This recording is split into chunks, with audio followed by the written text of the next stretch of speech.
Exercise 7B का question number 15 देखा जाए, क्या दिया गया है। If two a straight line intersect each other then prove that the ray opposite to the bisector of the angle so form bisect the vertically opposite angle. मतलब सबसे पहली बात देखो, फिगर बनाया जाए, फिगर से मैं बातों को क्लियर करता हूँ।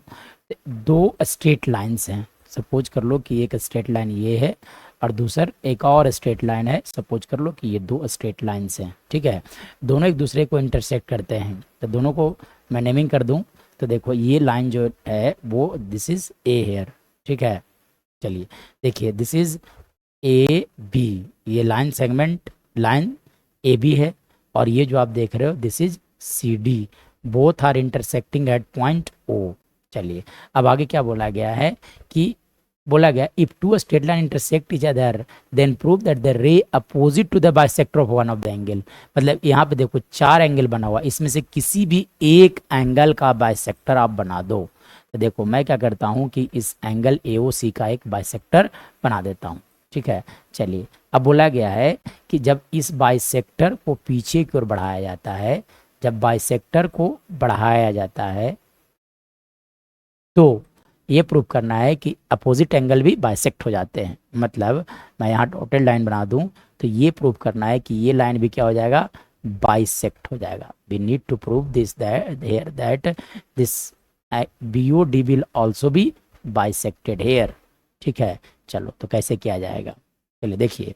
तो क्या करो कि यहाँ पे नेमिंग कर दिया जाए। यहाँ पर देखो तो एंगल्स, कुछ एंगल्स फॉर्मेशन हो रहे हैं, सबका नेमिंग लिख दिया जाए। Suppose I am going to write here this is angle A, this is angle B, ठीक है ना, और ये हो गया एंगल सी, और इसे सपोज कर लो कि डी है। चलिए हमने क्या किया, सपोज को सपोज कर लिया, सारे एंगल्स को हमने क्या किया, सपोज कर लिया, ठीक है। चलिए इसके बाद देखा जाए, तो इसके बाद क्या करो आप कि देखो है ना, here we can say that, देखा जा सकता है कि CD, मैं इस रे OE का नाम लिख देता हूँ, है ना। मैं लिख देता हूँ यहाँ OE और यहाँ लिख देता हूँ OF। चलो तो जब भी प्रूफ करने होते हैं तो 4 स्टेप में बढ़ाया जाता है, ठीक है ना।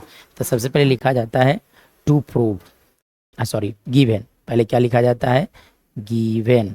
तो सबसे पहली बात आप लिखो गिवन, तो गिवन क्या हो जाएगा, AB and CD are intersecting, are intersecting, are intersecting at O, and OE is the bisector, OE is the bisector of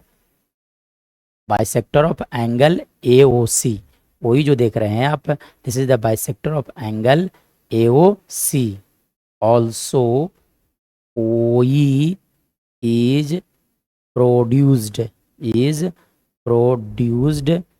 to F, OE को प्रोड्यूस किया गया है अप टू F। चलिए इसके बाद है ना, हम लोग को क्या लिखना है, टू प्रूव। क्या प्रूव करना है कि प्रूव यह करना है कि OF बाइसेक्ट्स एंगल BOD, ये प्रूव करना है। चलिए कंस्ट्रक्शन यहाँ नहीं होगा, इसलिए डायरेक्ट लिखा जाए, प्रूफ पर चला जाए। तो देखो प्रूफ कैसे होंगे, तो देखो यहाँ से सबसे पहली बात कि आप देख सकते हो from the figure we can say that कि देखो ये OD and EF are straight line, है ना। From here we can write that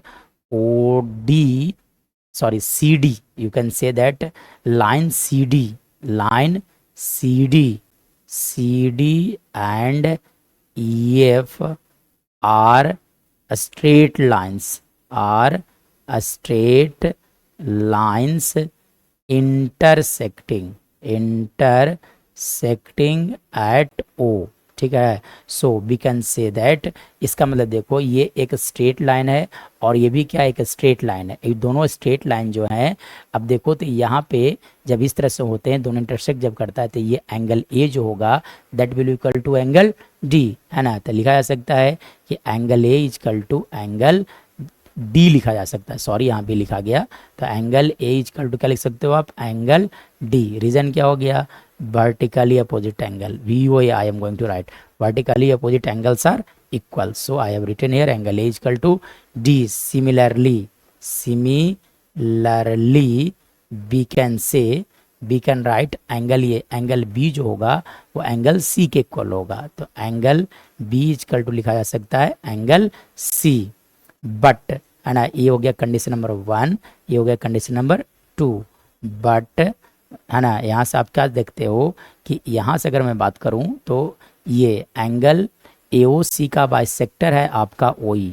but you can write here but OE is the bisector.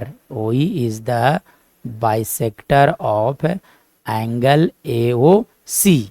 OE is the bisector of angle AOC. We can say angle A is equal to angle B. ये हो गया condition number 3. चलो अगर मैं बात करूं, देखो यहाँ लिखा गया कि A D के इक्वल है, यहाँ लिखा गया है कि B C के इक्वल है, और A जो है वो B के ऑलरेडी इक्वल है. मतलब यहाँ से कहा जा सकता है from 1 2 and 3, from 1 2 and 3 we can say that, what can be से, देखो ए बी के इक्वल है, लेकिन ए जो है डी के इक्वल है, बी सी के इक्वल है. इसका मतलब कहा जा सकता है कि angle C will be equal to angle D. अब देखो यानी कि एंगल सी और एंगल डी ये दोनों एंगल इक्वल हो गए. इसका मतलब कहा जा सकता है, so we can say that O F bisects angle B O D. Hence proved. ये तो प्रूव करना था कि ओ एफ बाइसेक्ट करता है.